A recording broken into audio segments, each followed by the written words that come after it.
The collapse of the Ottoman Empire did not immediately bring long-awaited Arab independence to the Middle East.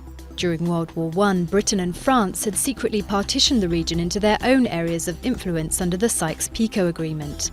And Britain backed a national homeland for the Jewish people within Palestine in its Balfour Declaration.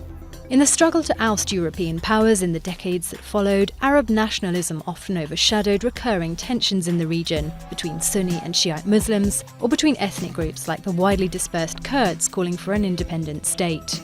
Israel's declaration of independence triggered an 8-month war with Arab states and a continuing conflict with the Palestinians over disputed borders and occupied land.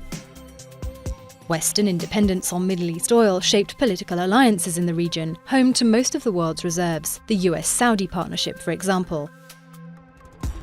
Despite supporting Baghdad in the Iraq-Iran war, Washington and Riyadh-led forces evicted Iraq from oil-rich Kuwait in the First Gulf War. In the aftermath of the 9/11 attacks, the US invaded Iraq on the since-discredited claim it had weapons of mass destruction. After nearly 9 years of occupation, troops withdrew. At a time of renewed instability, the Arab Spring uprisings toppled regional strongmen and a civil war took hold in Syria. Sectarian fighting and internal conflict facilitated the rise of jihadist groups like Al-Qaeda and, more recently, the Islamic State organization.